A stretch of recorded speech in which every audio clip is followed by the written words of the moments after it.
할렐루야, 반갑습니다.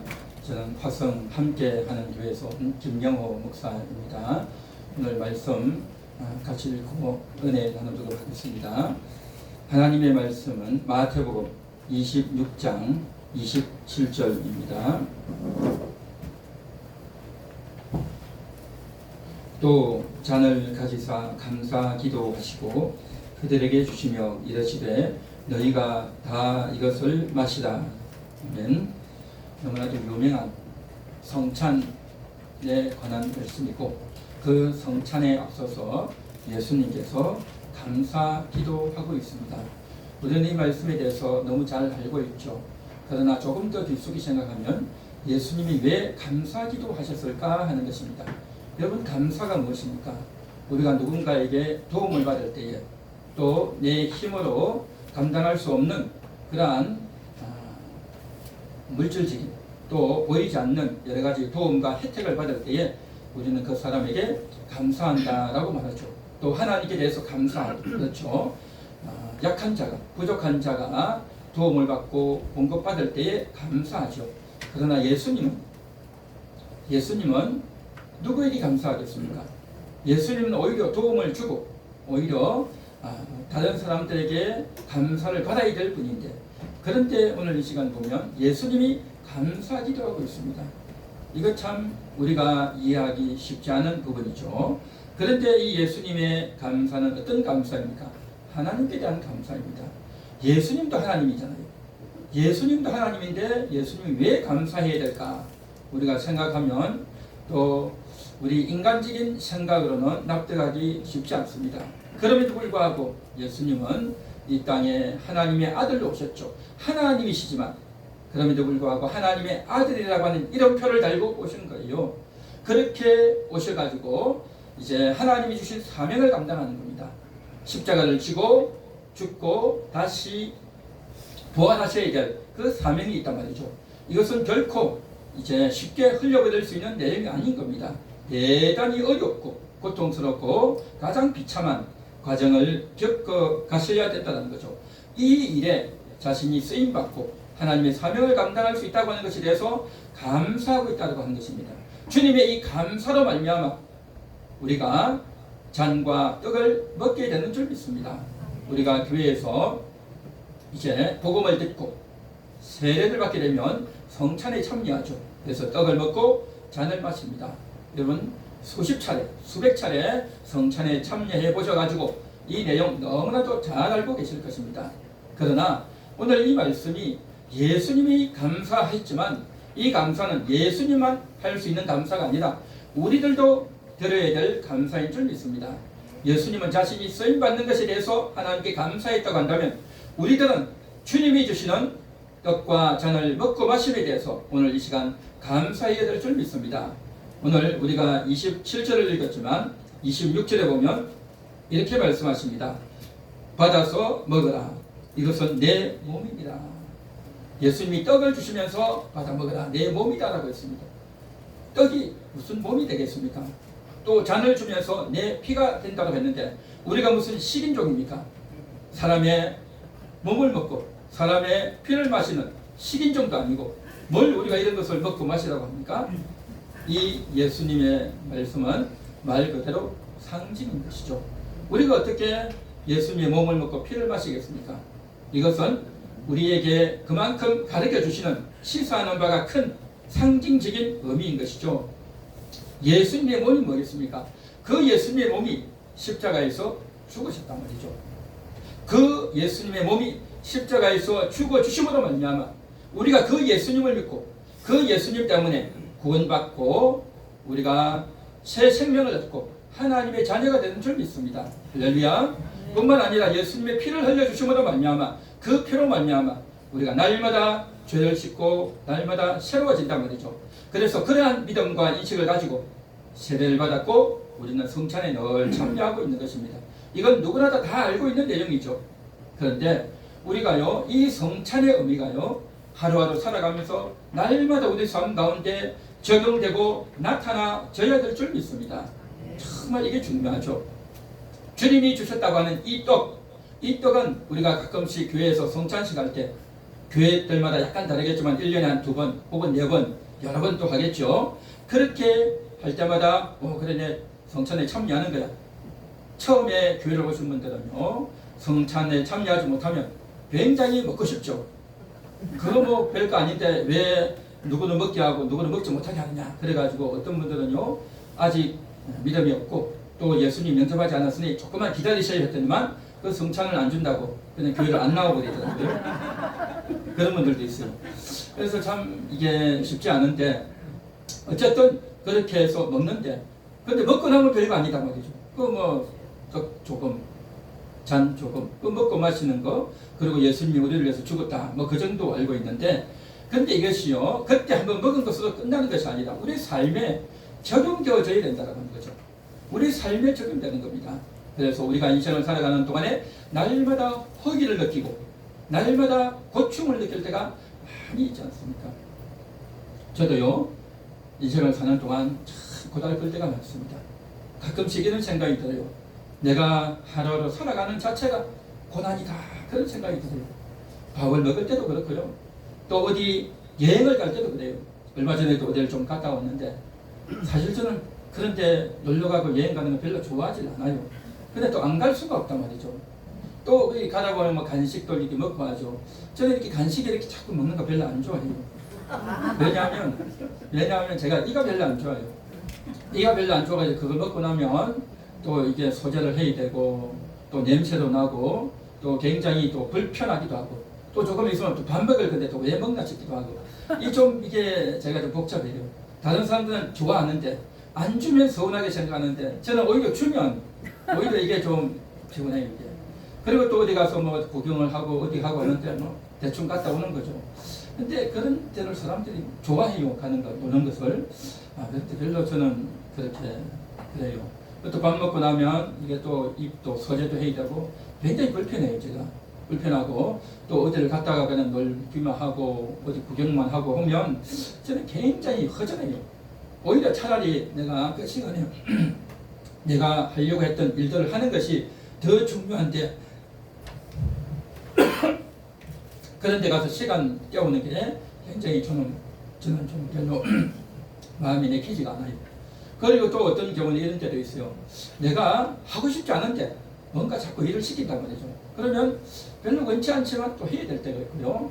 또 내가 하고 싶지만 또 사람들이 별로 좋아하지 않으면 또 그걸 안 해야 되고요. 이런 것들이 많아요. 저만 그렇겠습니까? 여러분들도 그렇지 않겠어요? 우리가 인생을 살다 보면 이런 게 굉장히 많아요. 근데 이게 쉽게 넘어갈 때도 있지만 어떤 경우에는 굉장히 이게 한꺼번에 몰아닥친단 말이죠. 여러 가지가 한꺼번에 다 몰아닥치면요. 야, 인생이 뭔가 내가 왜 사나 그런 생각이 들면서 참 화도 나기도 하고 낙심도 되고 귀찮기도 하고 왜 사나 싶기도 하고 여러 가지 어려움과 고통들이 여러 가지가 한꺼번에 몰아닥친단 말이죠. 그때 우리가 어떻게 해야 되냐 말이죠. 보통 경우에 보면 얼굴이 별로 안 좋아지죠. 또 이제 대화도 좋은 말도 안 나오고 그렇게 되죠. 그때 저는 생각할 때마다 이걸 생각하는 겁니다. 이때야말로 내 영혼이 허기를 느끼고 있는 데구나. 내 존재감도 없고 또 내 삶의 의미도 없고 또 내가 이것을 왜 해야 되나 싶기도 하고 다른 사람들은 다 좋다 하고 즐거워하는데 나는 거기에 함께할 수 없는 그러한 측면들. 그래서 말로는 함께하고 싶은데 실제로는 함께가 안 되는 거예요. 이게. 그런 걸 보면서 참 제가 굉장히 안타깝고 괴로워요. 그래서 각 교회들마다 이름들 있지 않습니까? 여러 교회들이 있는데 가만히 보면 이 교회들이요 별로 그렇지가 않더라고요. 보니까 뭐 사랑 뭐 교회 하는데 별로 사랑도 없고 함께 한다고 하는데 별로 함께 하는 것도 없고 제가 보니까 그래요. 그러니까 각 교회들의 이름이 좀 그래요. 그래서 이런 그런 것들 볼 때 야 이름만 멋있게 지어놓고 하는 것도 없고 지금 뭐 하는가 싶었는데 내가 보니까 또 그래요. 이런 것들을 하나하나 보면서 참 인생이 뭔가 우리가 사역을 한다는 게 뭔가 이래가지고 어떻게 일을 하겠는가 참 내 자신을 볼 때도 한심할 때가 많고 괴로울 때가 많습니다. 그래서 그때마다 주님 앞에 고개 숙일 수밖에 없습니다. 주여 내가 아무것도 아닙니다. 오늘도 주의 생명이 필요합니다. 내 육신의 내 정신적인 또 내 여태까지의 삶을 생각하고 돌이켜볼 때에 별 볼 일 없고 부끄럽고 의미 없고 보람도 없고 기쁨도 없는데 그럼에도 불구하고 내가 하고 싶지 않지만 해야 되고 또 내가 하기를 원하지만 하지 않아야 되고 또 여러 가지 고충들이 많단 말이죠. 그래서 이런 것들 앞에서 내가 살아가야 될 이유, 오늘도 내가 서서 이렇게 하나님 말씀 이야기해야 될 이유, 그것은 바로 예수님 때문입니다. 예수님이 오늘도 나에게 생명을 주셨기 때문에 그 생명이 오늘도 우리를 살리고 오늘도 내 영혼을 이끌어 주실 줄로 믿기 때문에 오늘도 세워지고 오늘도 말씀을 전하고 있는 것입니다. 오늘 이 자리에 있는 저와 여러분 모두가 예수님 때문에 사는 줄 믿습니다. 그 예수님 때문에 그 예수의 은혜가 그 예수의 생명이 그 예수의 사랑이 오늘도 우리의 마음을 이끌고 오늘도 우리의 생각을 이끌기 때문에 우리가 용기를 내고 우리가 절제할 수 있고 우리가 그 예수님 때문에 오늘도 예배드리고 찬양하고 감사하게 되는 줄 믿습니다. 할렐루야. 한 걸음 더 나아가서 이제 주님께서 떡만 주신 것이 아니라 잔을 주셨단 말이죠. 이 잔이 뭡니까? 28절에 나오죠. 이것은 죄 사함을 얻게 하려고 많은 사람을 위하여 흘리는 바 나의 피 곧 언약의 피입니다. 언약의 피라는 겁니다. 피는 바로 우리의 죄를 씻는 피죠. 근데 이것이 언약의 피라는 겁니다. 언약이 뭡니까? 우리는 흔히 약속이라는 말을 쓰죠. 언약. 오늘날 우리가 사는 세상은 약속, 언약의 세상입니다. 약속을 많이 하죠. 그래서 국회의원 출마하고 대통령 출마하는 사람들이 내가 이렇게 하겠습니다. 이 지역을 위해서, 이 나라를 위해서 이렇게 하겠습니다. 약속을 많이 하죠. 그래서 표를 얻기 위해서 하죠. 그런데 출마하면서 약속해놓고 약속을 제대로 지키는 경우가 거의 없죠. 말 그대로 정말 공적인 약속이 아니라 빌공적, 아무 의미 없는 약속이 될 때가 참 많죠. 그래서 사람들이 이제 선거 홍보가 와도 보지도 않고 버린다는 사람이 대부분 아닙니까? 그러니까 한 10% 정도만 그걸 열어본대요. 그건 90%는 보지도 않고 버린대요. 그런 실정입니다. 워낙 공약이 많으니까 공약이죠. 뿐만 아니라 우리가 사업을 할 때도 약속하죠. 그래서 각과 을 약속해가지고 서로 어떻게 하겠다 약속하죠. 그런 것들을 가지고 약속해서 사업하죠. 오늘날은 다 약속의 시대입니다. 뿐만 아니라 우리가 건물에 들어가서 이제 건물주 혹은 임차인이 되어가지고 임대하기도 하고 월세를 내기도 하고 다 약속이죠. 그 약속대로 다 사는 것 아닙니까? 모든 것들이 약속의 시대입니다. 어린아이들이 학교에 가는 것도 약속이죠. 그 학교에 들어가서 이제 무사히 출석을 하고 수업을 해야 초등학교에서 중학교, 고등학교, 대학교 가는 거죠. 그래서 그 학생증이 있고 다 약속이 있단 말이죠. 회사에 들어가도 사원증이 있고 그래서 그 회사의 사람이기 때문에 일정 부분 일을 해야 또 월급도 주고 또 거기에서 사대보험도 해주고 여러 가지 약속도 받는 것 아닙니까? 약속이단 말이죠. 뿐만 아니라 부부도 약속이죠. 혼인하면서 약속하면서 남편의 역할, 아내의 역할을 잘하겠습니다. 약속했단 말이죠. 이런 약속에 의해서 오늘날 우리는 다 살아가는 겁니다. 그런데 만일에 약속이 깨지면 어떻게 되겠습니까? 돈을 묻어내야 되죠. 돈을 묻어내야 되고 다 이제 거기에 대해서 욕을 먹고 굉장한 책임을 져야 되죠. 그런데 말입니다. 주님이 우리에게 언약해 주셨습니다. 주님이 약속해 주셨단 말이죠. 그래서 죽으시기 전날 밤에 언약의 피라고 했습니다. 주님은 우리에게 약속을 해줄 이유가 있겠습니까? 어떤 사람이 약속하겠습니까? 서로 이득을 위해서. 남편과 아내가 또 사업하는 사람끼리 서로 자신의 이득을 위해서 약속한다고 그러죠. 예수님은 우리에게 얻을 이익이 뭐가 있겠습니까? 아무것도 없어요. 그런데도 약속을 해주셨어요. 그래서 언약의 피라는 거죠. 그래서 이 언약의 피라고 하는 이유가 뭐겠습니까? 우리에게 이 피가 의미 있다, 가치 있다는 것을 알려주기 위해서 언약의 피라고 언약해 주신 겁니다. 예수님의 피는 언약의 피입니다. 이 피를 내가 흘리는데 이것은 너희를 씻는 표이다. 너희를 정결케 하겠다. 주님께서 언약해 주신 피인 줄 믿습니다. 우리가요 솔직히 인생을 하루하루 살아가면서 부족하고 답답하고 힘들 때도 있지만요, 솔직히 말해서 그런 환경이 힘들고 답답하고 고통스러울 때도 있지만요, 많은 경우에 있어서는 내가 잘못했어. 내가 고집을 피우고 또 내가 욕심을 피우고 내 뜻대로 하려고 하고 미워하고 또 함부로 하는 그러한 경향들이 훨씬 많다는 겁니다. 여러분 그렇지 않습니까? 남이 잘못해서 내가 억울해지고 내가 힘들어지는 경우도 있지만 그런 것보다는요 내가 잘못해서 내 죄로 인해서 어려움을 당하고 또 일이 생길 때가 많단 말이죠. 그것을 우리가 생각하고 주님 앞에 설 때마다 날마다 주님 앞에 부끄러울 수밖에 없단 말이죠. 그때마다 우리에게 필요한 것이 바로 언약의 피인 줄 믿습니다. 예수님께서 언약의 피다라고 하면서 이 잔을 마시라고 했단 말이죠.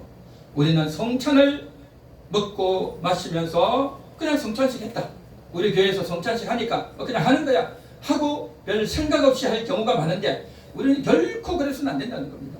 우리가 그것을 먹고 마셨다는 의미가 뭐겠습니까? 내가 답답할 때, 허기를 느낄 때, 괴로울 때 그때마다 주님의 생명이 예수님 때문에 예수님의 은혜가 예수님의 생명이 나를 살립니다. 주님 때문에 내가 오늘도 힘을 내고 주님 때문에 내가 오늘도 용기를 내겠습니다 하고 일어날 수 있는 것 바로 주님의 떡 때문이고 또한 내가 잘못하고 함부로 할 때 그때마다 얼마나 어려운 일이 많습니까? 충돌되는 게 얼마나 많습니까? 사람들마다 사실은요 다 알죠. 사랑해야 되고 보살펴줘야 되고 배려해줘야 되고 또 지켜줘야 된다는 걸 알면서도 서로 충돌한단 말이죠. 서로 부닥친단 말이죠. 왜 충돌하고 부닥치겠습니까? 다 자기 방식이 있는 겁니다. 남편은 남편의 방식이 있고 아내는 남편의 방식이 있고 또 자녀는 자녀의 그 공간이 있고 부모는 부모의 그러한 여태까지 지켜온 자기의 그 프라이드가 있고 그러니까 사람들마다 자기의 어떤 생각하는 방식과 자존심과 신념들이 다 있단 말이죠. 그러한 것들이 서로 부닥치는 겁니다. 그때마다 우리가 뭘 해야 됩니까? 그러한 것들이 부닥칠 때마다 생각해야 되는 겁니다. 이것이 과연 하나님이 원하시는 길인가? 그걸 우리가 생각해야 됩니다. 그러한 것들을 생각하면서 주여 오늘도 내가 지나쳤습니다. 내 고집이었습니다. 내 욕심이었습니다. 내 교만이었습니다. 내가 쓸데없는 말을 했습니다. 내가 어리석었습니다. 그걸 우리가 인정할 수 있는 것 이게 바로 뭡니까? 언약의 피인 겁니다. 오늘도 그 언약의 피가 나에게 흘러넘치게 하여 주옵소서. 아멘. 주님이 약속하신 그 언약의 피가 오늘도 우리에게 흘러차고 넘쳐서 오늘도 이 시간 예배를 드리면서 오늘도 말씀을 들으면서 오늘도 찬양에 참여하면서 내가 찬양하면서 다른 분의 찬양과 이러한 것들을 들으면서 주님이 오늘도 역사하고 계십니다. 아멘. 주님이 오늘도 나를 씻어주시옵소서. 아멘. 주님의 떡이 주님의 잔이 오늘도 생명을 주시고 씻어주옵소서. 이런 마음으로 나아갈 때 더 감사하게 되고 떡을 먹음으로 인해서 감사하고 잔을 마심으로 인해서 감사할 수 있는 우리 모두가 되기를 간절히 소망합니다. 기도합니다. 하나님 감사합니다. 오늘도 연약한 종이 주의 말씀을 가지고 나눕니다. 주의 떡이 주의 잔이 우리의 영혼을 새롭게 살리고 오늘도 우리의 잘못과 허물들을 씻어내는 귀한 시간 예배의 시간 되게 하옵소서. 함께 하실 줄 믿사오며 예수님의 이름으로 기도합니다. 아멘.